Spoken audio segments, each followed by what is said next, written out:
Indonesia,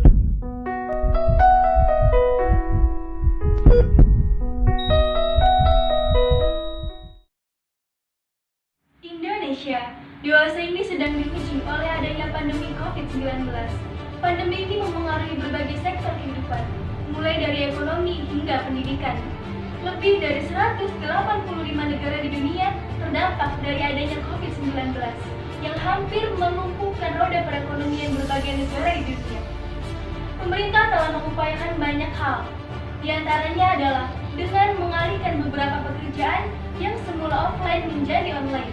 Pemerintah juga terus menghimbau kepada masyarakat agar tetap berada di rumah demi memutus mata rantai penyebaran COVID-19. Sebagai negara yang berpaham Pancasila, lantas bagaimana keterkaitan antara Pancasila sebagai dasar nilai pengembangan ilmu dengan pandemi COVID-19? Mari simak penjelasan berikut. Dalam perkembangannya, Pancasila sebagai dasar nilai pengembangan ilmu kian mengalami dinamika dan tantangan, seperti globalisasi, kapitalisme, konsumerisme, dan pragmatisme. Lalu, apa keterkaitannya dengan pandemi ini?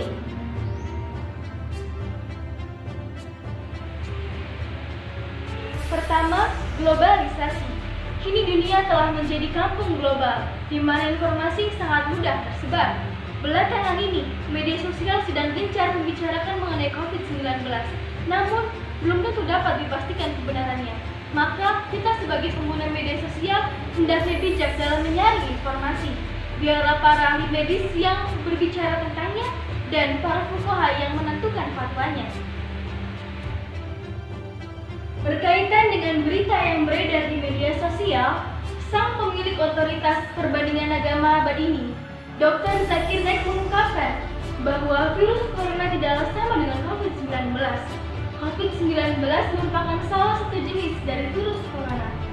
Virus corona pertama kali ditemukan pada tahun 1930-an, ditemukan pada ayam dan menyebabkan infeksi pada saluran pernafasan ayam. Tahun 1940 ditemukan pada tikus dan pada manusia baru ditemukan pada tahun 1960-an.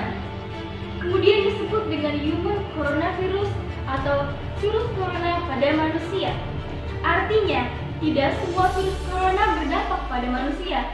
Dari sekian banyak jenisnya, hanya 3 yang berdampak pada manusia, yang salah satunya adalah COVID-19. Virus ini sangat membahayakan bagi manusia, dan belum ada pengobatan yang ditetapkan untuknya.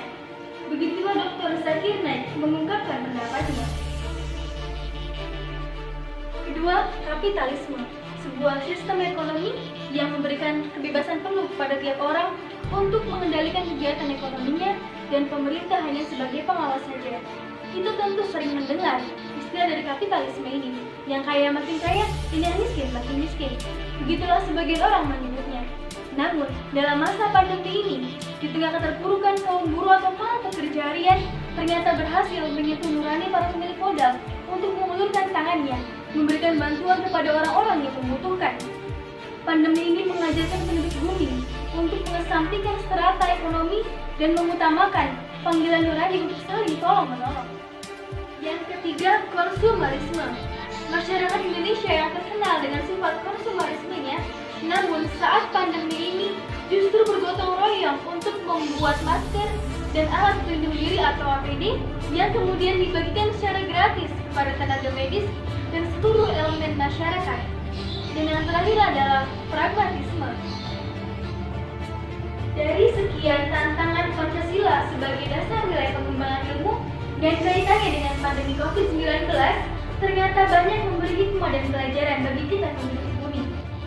Mari hadapi pandemi COVID-19 dengan mematuhi himbauan pemerintah dan saling membantu sesuai dengan kemampuan kita. Jaga kesehatan dan jangan lupa berolahraga. Saya Fasya Islamiyati, Program Studi Pendidikan Sosiologi, Universitas Pendidikan Indonesia.